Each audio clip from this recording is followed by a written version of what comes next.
Hi everyone, it's Thursday. I'm wearing a hat today because Chago asked us to wear a hat as a challenge. I chose to wear this hat because it's a red hunting hat, like the one in The Catcher in the Rye, which is one of my favorite books.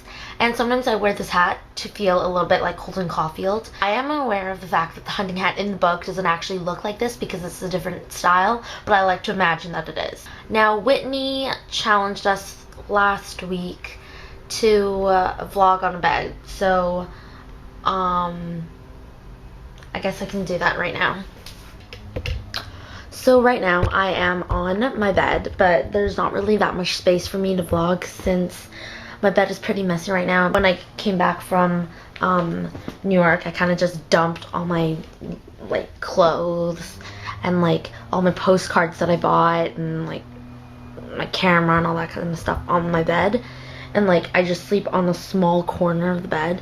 So here, look. And all my magazines are on the bed because I don't know why. I don't know. So, it's a little bit uncomfortable, so I'm gonna sit back down there. So, Alex last week asked us if we could meet any YouTuber in the world, who would it be? It actually depends on what my intentions were. If it's just like a short meetup and like a short conversation, maybe like Narimon, because he seems like a very interesting guy with a lot of opinions, so I'd be interested in hearing from him. My intentions were to have like a long-term friendship with them. I would pick Kev Jumba, just because I think we'd have a lot to relate.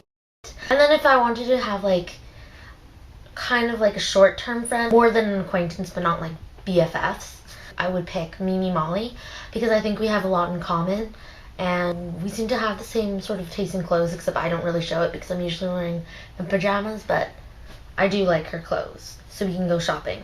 Someone new on the channel that I've never spoken to before, and her name is Vanessa. So I want to take this opportunity to say, hey Vanessa, hey girl, hey, what's up? It's nice to meet you. I'm Justine. Vanessa asked last week if we could have any superpower, what would it be?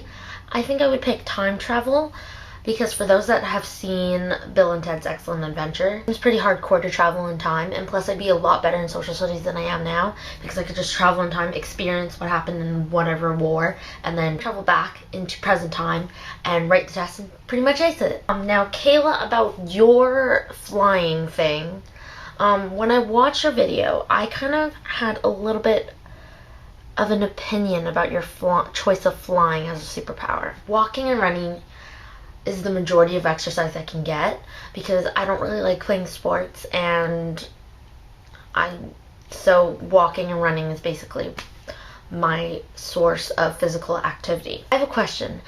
If I'm flying, do I lose calories? Like, do I get some sort of physical like strength from it, or is it just like, alright, I'm flying right now and I don't even have to use any of my might and it just happens like that?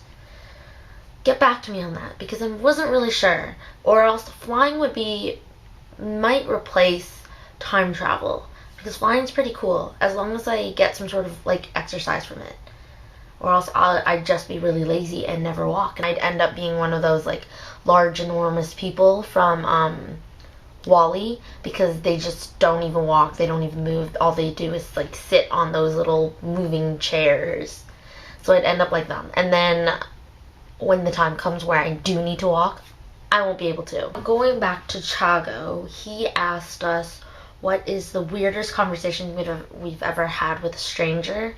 It wasn't exactly a conversation, but it's the first thing that comes to my head, so that's what you get for asking such a difficult question. We're in New York. A lot of us were trying to be like trendsetters, since we're staying in such a like nice, trendy, hip, urban city. So we wore like really nice clothes, and I think I wore like gray tights, and my friend, she wore bright magenta-y tights, and then my friend wore yellow tights, and we went to, I think, the Museum of Modern Art in New York. So we were in a gallery where you weren't allowed to take pictures, so all three of us were just focusing on this picture that we're looking at. And then my friend tells me that there was a man who just took a flash photo of all three of us. Security guard who was next to us said to him, no, sorry sir, you can't take flash photography here, or photography in general in this gallery. The general thing would be, oh, I'm sorry. He apparently looks up to the security guard and says, but look, oh, but look. Gray, yellow, pink. They're wearing gray, yellow, and pink tights. I have to take a picture of those tights. First of all, that's creepy because we have no idea who this man is. And I didn't even notice that he was taking a picture of me. And that is just freaking weird. Second of all, if a security guard that's twice your size says to you, please don't take flash photography, you usually just say, all right, thanks, I won't. And last of all, that was just really bizarre, and I am speechless about it. Bye.